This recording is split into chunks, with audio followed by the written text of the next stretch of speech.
Algumas crianças aprendem cedo que o mundo não lhes deve gentileza. Silas Brennan foi uma dessas crianças. Aos 11 anos, já conhecia a fome como uma velha amiga. Conhecia o ardor de uma mão atravessando seu rosto. Conhecia o que significava ser invisível. Mas o que ele ainda não sabia era que, em 7 dias, 400 guerreiros apaches cercariam seu assentamento pedindo por ele pelo nome. E o que fariam quando o encontrassem mudaria tudo o que alguém pensava entender sobre misericórdia, honra e as dívidas que unem uma alma a outra. O sol pendia baixo entre os pinheiros quando Silas se ajoelhou junto ao riacho, enchendo o cantil de metal amassado que Abner Cole lhe dera naquela manhã. Suas mãos tremiam levemente. Não de frio. O dia ainda guardava seu calor, mas da certeza de que já havia demorado demais. Abner não tolerava atrasos. Não tolerava quase nada, na verdade, exceto o trabalho feito rápido e em silêncio. A água corria límpida sobre as pedras lisas, e Silas a observou por apenas um momento a mais do que deveria. Foi então que ouviu um som que não pertencia à floresta. Não o estalo de um galho sob o casco de um cervo. Não o farfalhar do vento entre as agulhas de pinheiro. Outra coisa. Algo que fez seu peito se apertar. Ele se levantou devagar, o cantil esquecido na mão, a água ainda derramando de sua boca aberta. O som veio de novo, um arrasto baixo, como uma respiração puxada sobre vidro quebrado.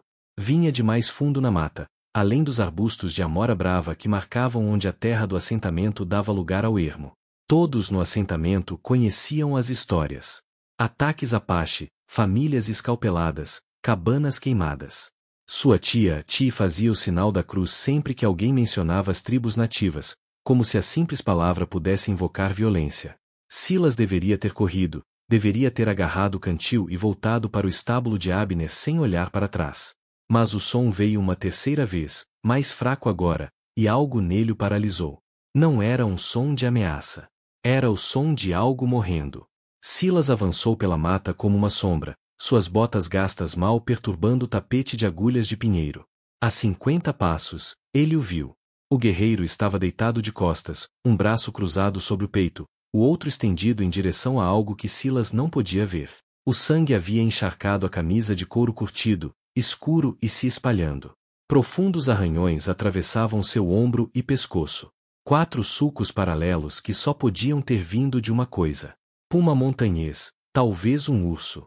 Os olhos do guerreiro estavam fechados, sua respiração fraca e irregular. Trabalho intrincado de contas decorava sua roupa, e penas estavam entrelaçadas em seus longos cabelos negros. Mesmo quebrado e sangrando, havia algo poderoso nele. Algo que fez Silas se sentir pequeno de um modo que nada tinha a ver com medo. Ele deveria ter ido embora. Deveria ter fingido que não vira nada. Mas os lábios do homem se moveram, formando palavras que Silas não entendia. E sua mão estremeceu, como se pedisse por uma ajuda que nunca viria. Silas deu um passo. Depois outro. Então os olhos do guerreiro se abriram. Escuros e alertas, apesar da dor, e se fixaram no rosto do menino. Por um longo momento, nenhum dos dois se moveu. Então o homem falou de novo, a voz pouco mais que um sussurro, as palavras rolando numa língua que soava como vento por entre paredes de cânion.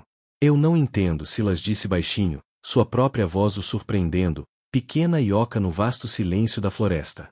A mão do guerreiro ergueu-se um pouco, tremendo de esforço, e gesticulou fracamente em direção à boca. Depois a Silas. Depois ao cantil ainda agarrado na mão do menino. Água. Ele queria água. Silas olhou de volta para o assentamento. Se alguém descobrisse que ele estivera perto de um Apache, quanto mais ajudado Abner certamente o expulsaria. Talvez pior. Mas quando olhou novamente para o homem moribundo, viu algo que reconheceu naqueles olhos escuros. A mesma coisa que via no próprio reflexo quando passava pelo bebedouro dos cavalos no estábulo. Solidão. Aquele tipo que sabe que morrerá sozinho. Ele se ajoelhou ao lado do guerreiro e ergueu o cantil até seus lábios. O homem bebeu em goles desesperados, a água escorrendo pelo queixo e se misturando ao sangue em seu peito. Quando terminou, suas mãos dispararam e agarraram o pulso de Silas com força surpreendente. Falou novamente, agora com urgência, os olhos ardendo com algo que parecia gratidão e aviso entrelaçados. Então seu aperto afrouxou e seus olhos se fecharam outra vez. Silas se levantou devagar, o coração martelando contra as costelas. O homem estava morrendo. Talvez tivesse horas de vida, talvez menos. E não havia nada que um garoto de bolsos vazios e mãos sujas pudesse fazer. Exceto que, o pensamento veio quieto, quase sem permissão. Abner guardava leite no porão frio atrás do estábulo. Leite fresco entregue naquela manhã pela fazenda Patterson. Leite destinado à ração dos cavalos, mas leite ainda assim. Rico, nutritivo, talvez suficiente para dar a um homem moribundo mais um dia. Silas olhou para o guerreiro uma última vez. Depois se virou e correu. Não de volta ao assentamento para relatar o que encontrara, não para buscar ajuda ou soar um alarme. Ele correu para roubar leite para o inimigo que todos lhe diziam não ter alma. E em algum lugar ao longe, embora ele não pudesse saber, 400 guerreiros já haviam começado sua marcha. O porão frio cheirava a terra úmida e ração de cavalo. Silas se pressionou contra o batente de madeira da porta, ouvindo os passos pesados de Abner lá em cima. Nada. Apenas o rangido da madeira velha e o som distante dos cavalos mudando de posição nos estábulos. Ele teria talvez 3 minutos antes que Abner viesse procurá-lo, exigindo saber por que a água demorará tanto. A jarra de leite estava na prateleira de pedra, coberta de gotículas de condensação, fresca da fazenda Patterson, destinada a ser misturada à ração da noite. As mãos de Silas tremiam quando ele a alcançou. Roubar de Abner não era apenas errado, era perigoso. O último garoto que pegara comida sem permissão fora expulso com nada além da roupa no corpo. E Silas não tinha para onde ir. Mas a imagem daqueles olhos escuros, cheios daquela terrível compreensão do abandono, não saía de sua mente. Ele pegou a jarra e um pequeno copo de lata, escondeu-o sob a camisa e subiu de volta as escadas do porão. A luz da tarde bateu em seu rosto quando ele entrou no pátio do estábulo. Seu coração batia tão alto que ele tinha certeza de que qualquer um num raio de 1 quilômetro podia ouvir. Onde diabos você estava? A voz de Abner cortou o ar como um chicote. Silas girou, a jarra gelada pressionada contra suas costelas. No riacho, senhor. A água estava baixa. Tive que subir mais. Os olhos de Abner se estreitaram. Era um homem grande, endurecido por anos de trabalho pesado, com mãos que podiam quebrar o braço de um garoto tão facilmente quanto quebrar gravetos. Demorou o suficiente.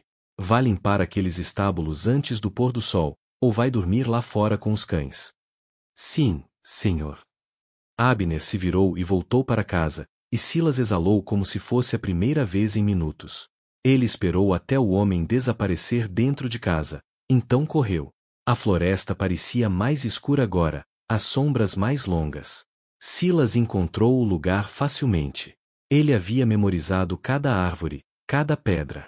O guerreiro estava exatamente como Silas o havia deixado, o peito subindo e descendo em movimentos rasos. Ainda vivo, por pouco. Silas ajoelhou-se ao lado dele e despejou leite no copo de lata, levando-o aos lábios do homem. Os olhos do guerreiro se abriram lentamente, focando o rosto do menino com uma intensidade que fez Silas se sentir exposto, como se cada pensamento em sua cabeça estivesse sendo lido e compreendido. Desta vez, o homem bebeu devagar, e quando terminou, falou novamente naquela língua fluida e incompreensível, mas agora ergueu a mão e pressionou-a contra o próprio peito. Depois apontou para Silas e pousou a mão sobre o coração do menino. Eu não sei o que está dizendo, Silas sussurrou. O guerreiro tentou de novo, a voz urgente apesar da fraqueza. Apontou para o oeste, na direção das montanhas mal visíveis entre as árvores. Então fez um gesto, os dedos se abrindo, movendo-se como uma onda. Muitas pessoas. Pressionou o peito novamente, depois estendeu a mão e tocou o rosto de Silas com uma gentileza surpreendente. Está tentando me dizer algo sobre o seu povo? Perguntou Silas. Os olhos do homem se encheram de algo que parecia desespero. Ele agarrou o pulso de Silas e o puxou mais para perto, falando depressa agora, as palavras tropeçando umas nas outras numa língua que soava como água corrente e trovão distante. Então sua força o abandonou, e ele caiu de volta ao chão, respirando com dificuldade. Silas ficou com ele até a luz começar a desaparecer, depois escondeu cuidadosamente a jarra e o copo sob um tronco caído. Eu volto amanhã, disse, embora soubesse que o homem não entenderia. Eu prometo. Enquanto corria de volta para o assentamento, A floresta atrás dele parecia prender a respiração, à espera. E, naquela noite, no estábulo, Abner Colley estava parado à porta do porão, olhando para a jarra de leite que agora estava 3 dedos mais baixa do que estivera naquela manhã. Sua mandíbula se contraiu. Alguém estava roubando dele. E quando descobrisse quem era, haveria consequências. O menino achava que tinha sido cuidadoso. Mas, num assentamento tão pequeno, segredos nunca ficavam enterrados por muito tempo. 3 vezes mais Silas fez o caminho. 3 vezes mais roubou leite do porão de Abner. Suas mãos mais firmes a cada vez, suas mentiras mais ensaiadas. O guerreiro enfraquecia a cada visita, mas seus olhos nunca perdiam aquela inteligência feroz, aquela necessidade desesperada de comunicar algo importante. No 4º dia, o reverendo Reis cavalgou pelo assentamento, tocando o sino de alerta.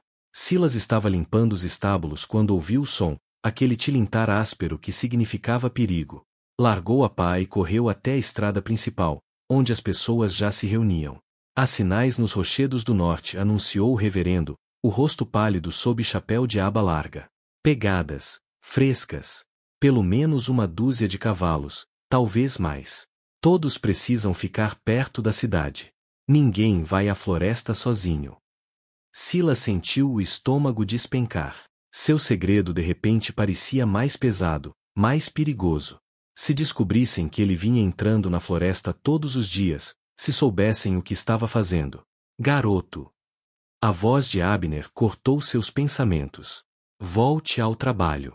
E se eu te pegar fugindo para algum lugar, vai se ver comigo. Silas assentiu e voltou ao estábulo, mas a mente corria. Ele não podia voltar à floresta agora. Muito arriscado. Mas o guerreiro estava morrendo. Sem comida, sem água, talvez não durasse mais um dia. Naquela noite, Silas esperou até o ronco de Abner estremecer as paredes, então escorregou pela janela dos fundos. A lua pendia fina e pálida, lançando luz suficiente apenas para distinguir o caminho. Ele correu pela escuridão, tropeçando em raízes e pedras até alcançar o local familiar. O guerreiro estava imóvel. Por um terrível momento, Silas pensou que já fosse tarde demais. Então os olhos do homem se abriram, e Silas viu a verdade neles. Era a última vez. Não haveria amanhã. Silas ajoelhou-se ao seu lado e ofereceu água. O guerreiro bebeu só um pouco e empurrou o copo de volta. Ergueu a mão e tocou o rosto de Silas, os dedos trêmulos. Quando falou, a voz era quase um sussurro, mas havia urgência em cada sílaba. Apontou novamente para o oeste, fez aquele gesto de expansão. Muitas pessoas. Depois tocou o próprio peito e disse uma única palavra, repetindo-a 3 vezes. Naishi, Naishi, Naishi. Seu nome. Ele estava dizendo seu nome. Naishi, repetiu Silas, suavemente.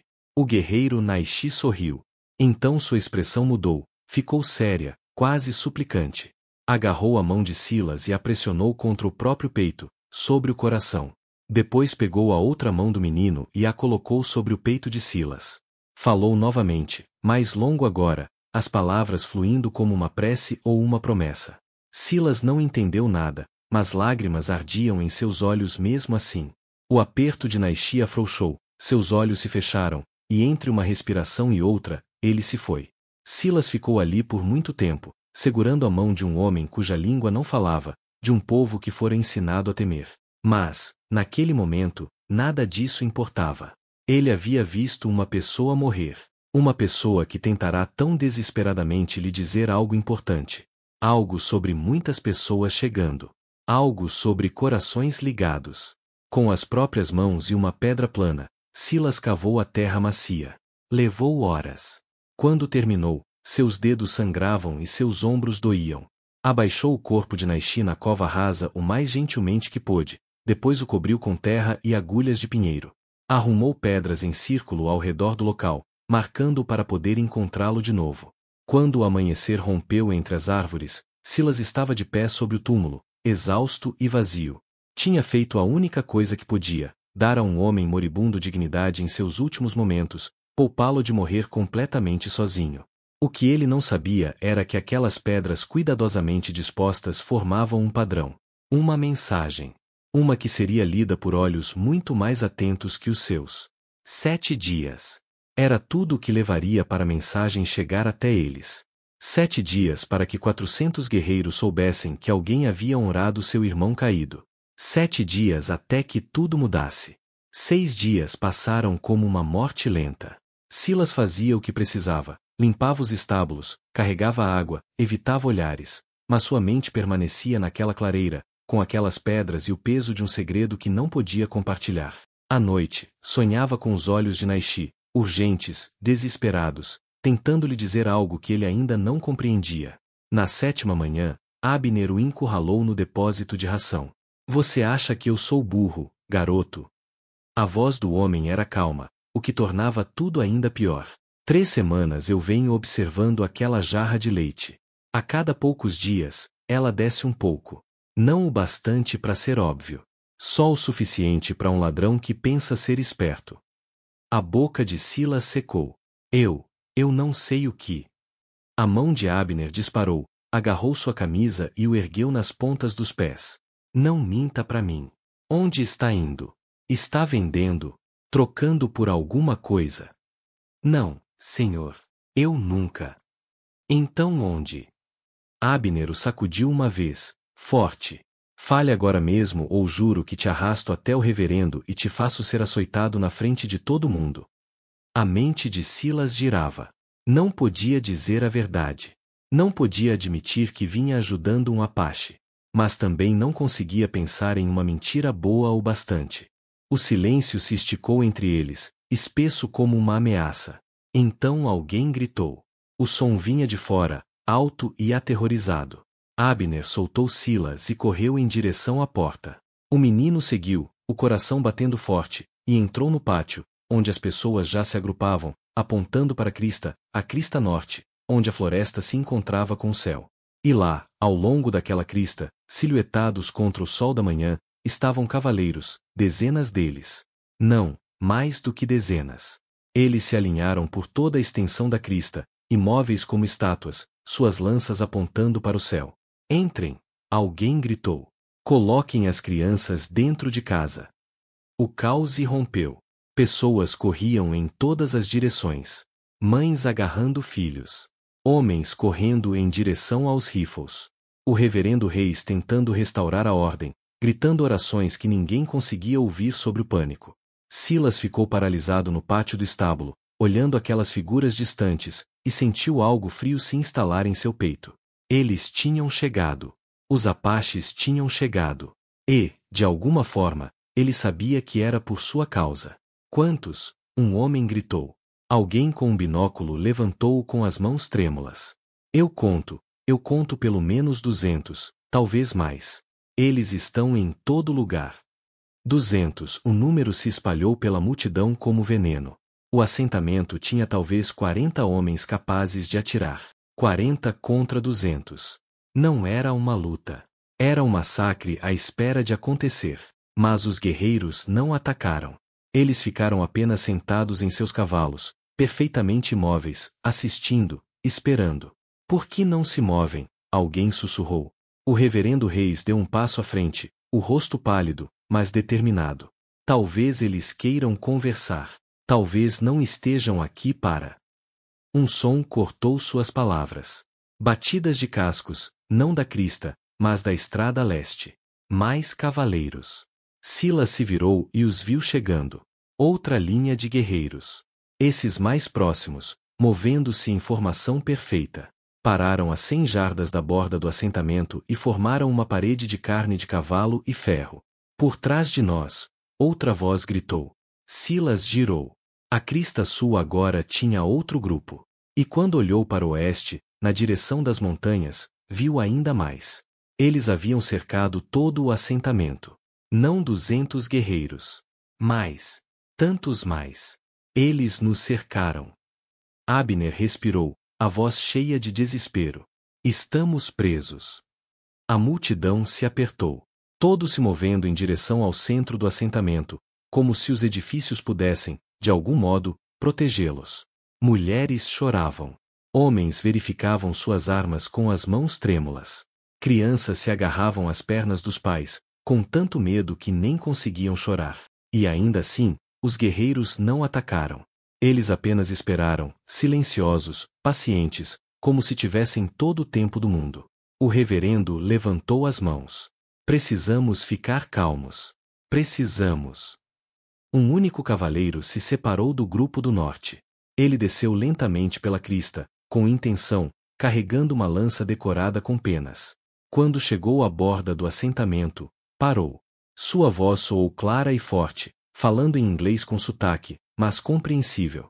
Procuramos o menino, ele chamou, aquele com os cabelos como capim queimado e mãos que carregam misericórdia. Tragam-no à frente. Viajamos muito para encontrá-lo. Todas as cabeças no assentamento se viraram, olhando, procurando por Silas. Silas não conseguia se mover. Suas pernas se tornaram de pedra. Seus pulmões esqueceram como puxar ar. Ao seu redor, as pessoas olhavam. Algumas confusas, outras começando a entender. Cabelos como capim queimado. Isso só descrevia uma pessoa no assentamento. Você, Abner sussurrou, a voz preenchida de horror crescente. Você tem ido até a floresta, o leite, os apaches, seu rosto se contorceu de raiva e medo. O que você fez? Antes que Silas pudesse responder, o reverendo Reis agarrou seu braço. Menino, se você sabe algo sobre isso, precisa falar agora. Nossas vidas dependem disso. A boca de Silas se abriu, mas nenhuma palavra saiu. Como poderia explicar? Como poderia fazê-los entender que ele só tentará ajudar um homem moribundo? Que não sabia quem Nisha era. Não sabia o que aconteceria depois. Ele trouxe isso até nós, uma mulher gritou. O menino trouxe a morte até nossa porta. Dê-ele a eles, alguém mais gritou. É dele que eles querem. Deixem que o levem, e talvez eles nos deixem em paz. A multidão avançou, a raiva substituindo o medo. Mãos se esticaram para Silas, agarrando suas roupas, seus braços. O reverendo tentou segurá-los, mas havia muitos, estavam desesperados. Parem! A voz cortou o assentamento como um trovão. Todos congelaram.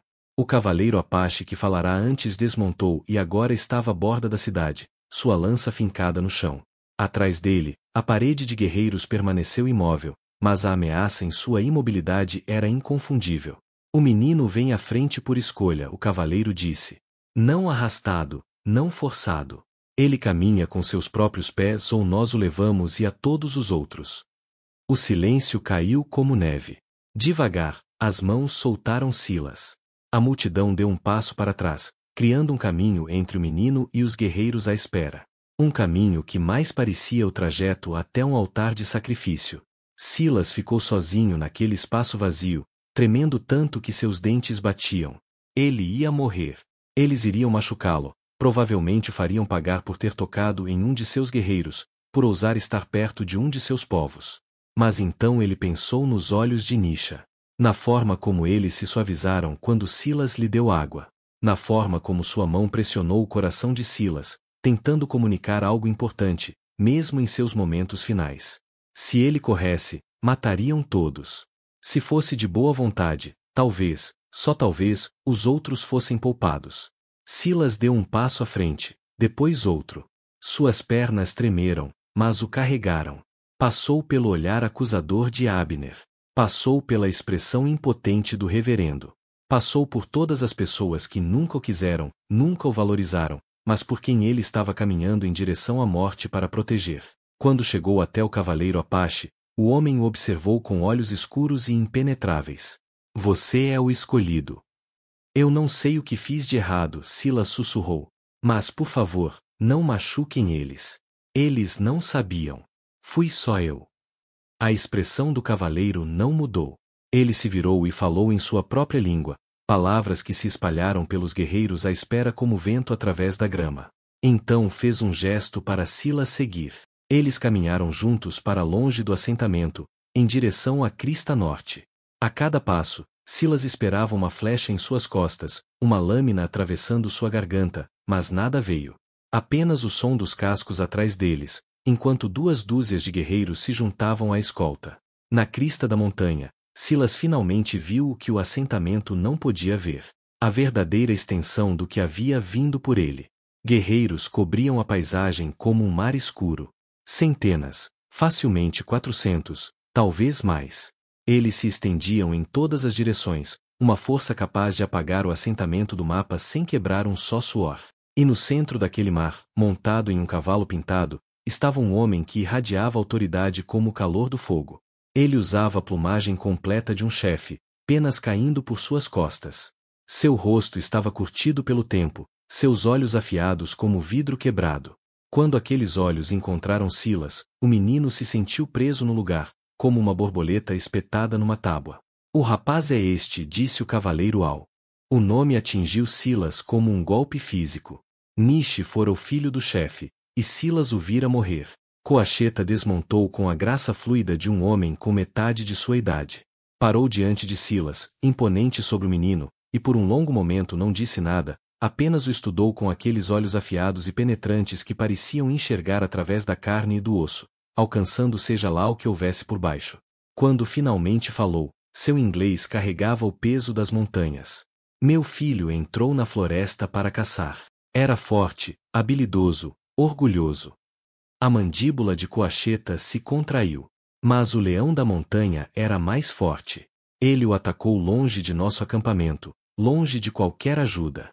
Ele sabia que morreria ali, sozinho, como um animal sem nome. A garganta de Silas apertou. Ele queria dizer algo, qualquer coisa, mas não conseguiu. Por 3 dias o procuramos, continuou Coacheta. Encontramos o lugar onde o leão atacou, encontramos sangue, rastros seguindo mais fundo na floresta, mas não encontramos meu filho. Sua voz continuava firme, mas algo em seus olhos traía a dor oculta. Então nosso melhor rastreador descobriu pedras arrumadas em um padrão, um marcador de sepultura. Não de nossa tradição, mas um marcador ainda assim. O guerreiro que trouxera Silas à frente falou. As pedras formavam um círculo. No centro, pedras de rio, lisas, apontando para o oeste, em direção ao nosso território. Em nossa tradição, esse padrão significa respeito por um guerreiro caído.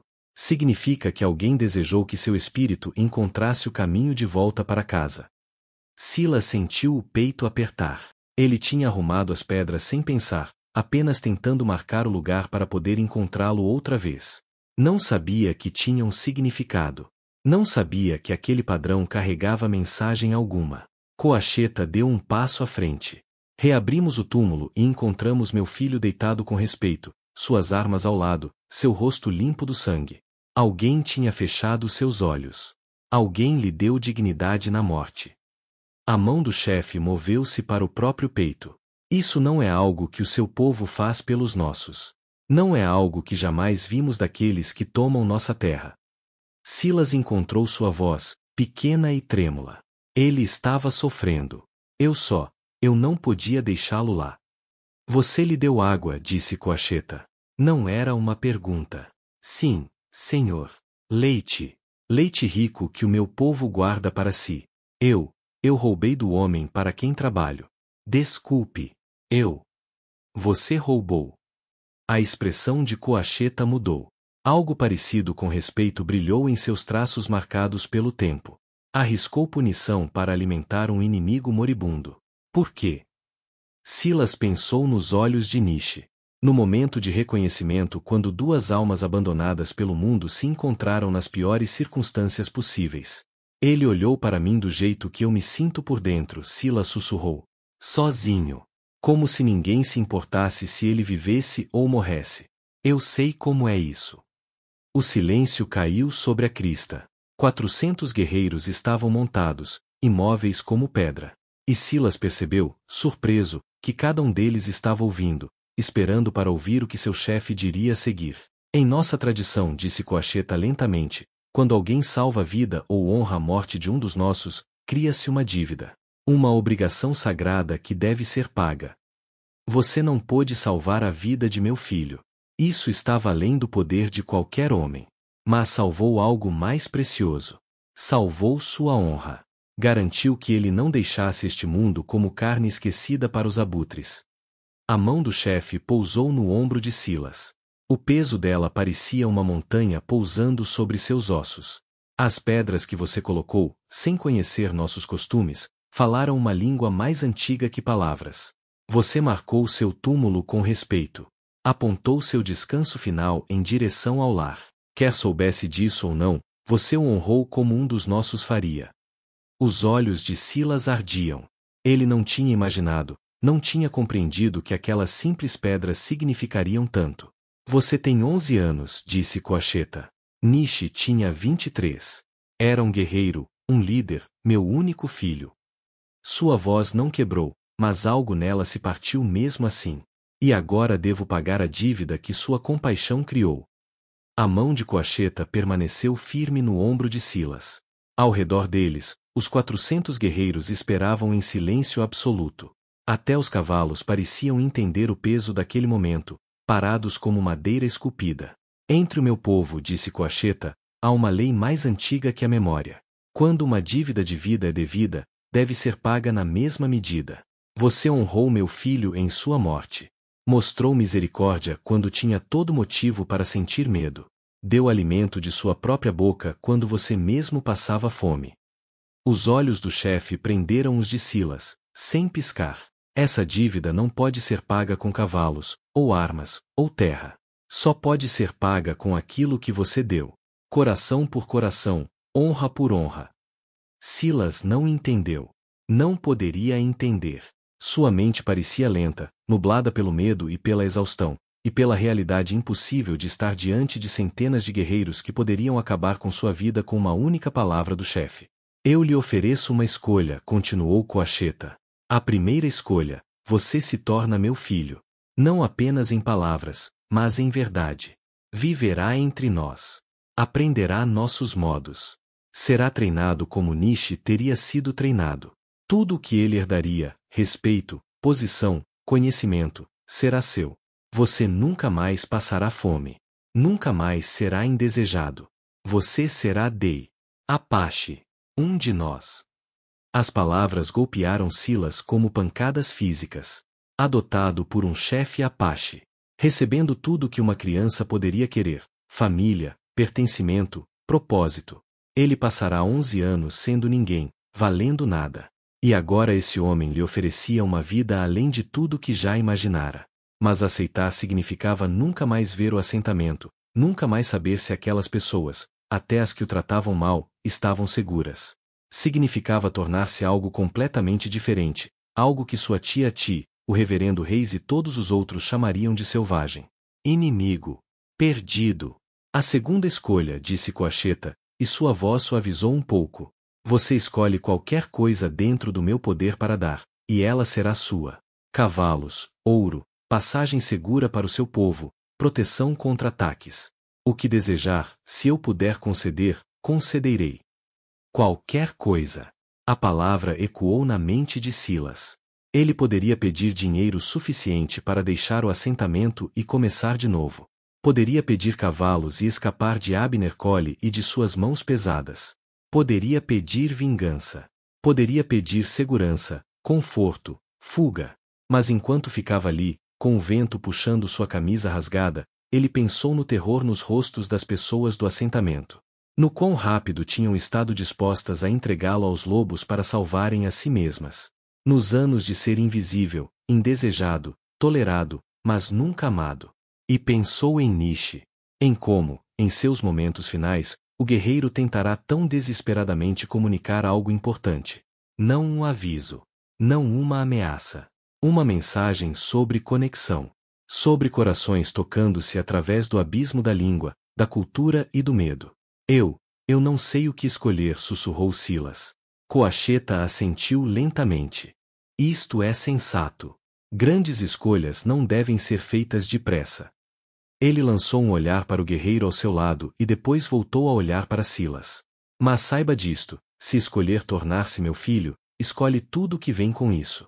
Nossos inimigos se tornam seus inimigos. Nossas lutas se tornam suas lutas. A vida é dura, menino.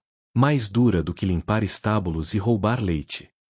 E se eu escolher outra coisa?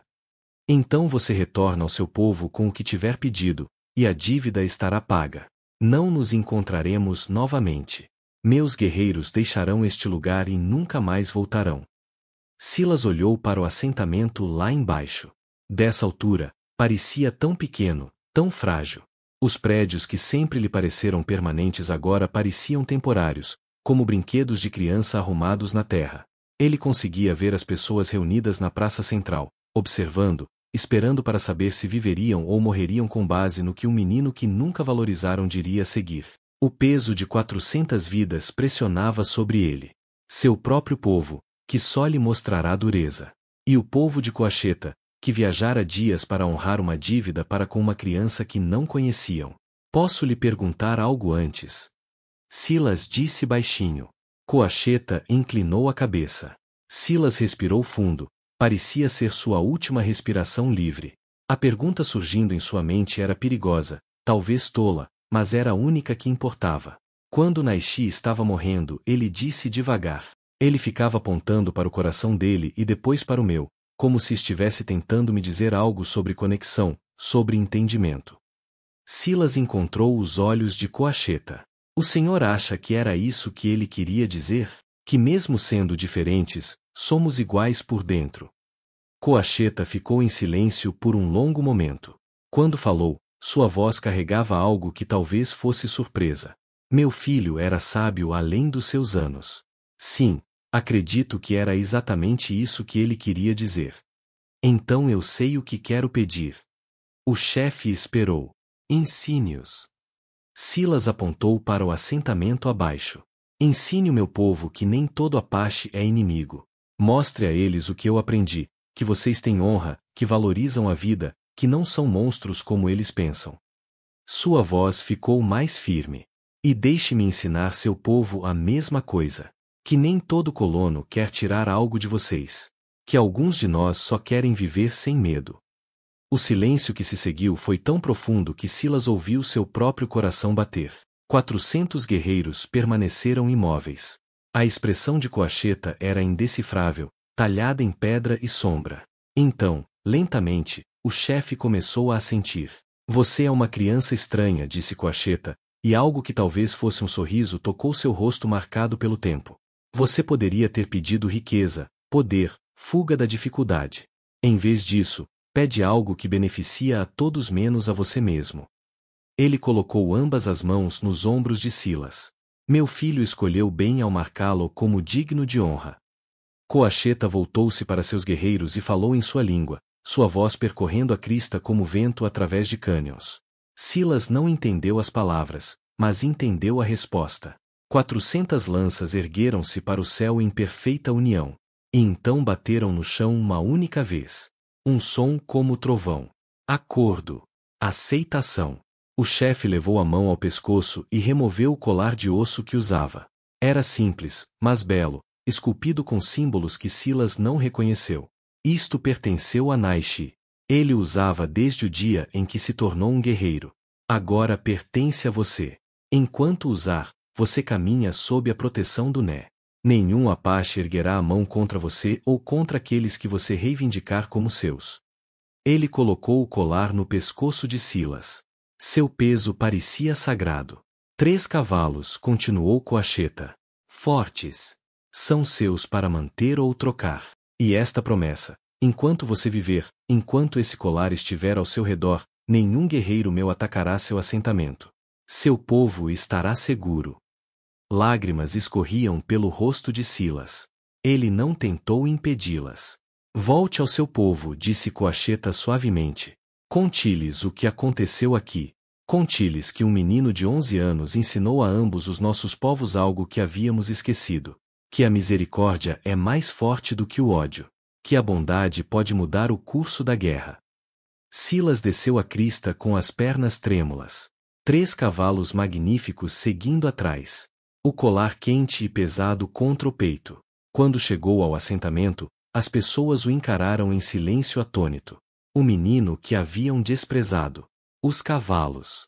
Os Apaches já se afastando, voltando às montanhas em colunas organizadas. Abner Cole deu um passo à frente, o rosto uma mistura de vergonha e confusão. Menino, eu. Meu nome é Silas, ele disse calmamente. E eu não trabalho mais para você. Ele passou por todos eles, pelo reverendo, por sua tia, por todos que sempre olharam através dele como se não estivesse ali. Caminhou até a beira da cidade e parou, observando os Apache desaparecerem na distância. Pela primeira vez na vida, Silas Brennan entendeu o que significava pertencer a algo maior que si mesmo. Não porque alguém o acolhera por pena, mas porque ele conquistara esse direito com compaixão. No momento em que compaixão era a coisa mais difícil do mundo. O assentamento nunca esqueceria o dia em que 400 guerreiros vieram por um menino pobre que mostrará misericórdia a um inimigo moribundo. E Silas nunca esqueceria o momento em que aprendeu que às vezes o menor ato de bondade pode ecoar por gerações, mudando corações que todos acreditavam impossíveis de mudar. A dívida havia sido paga, mas o laço que ela criará duraria muito mais do que qualquer um poderia imaginar.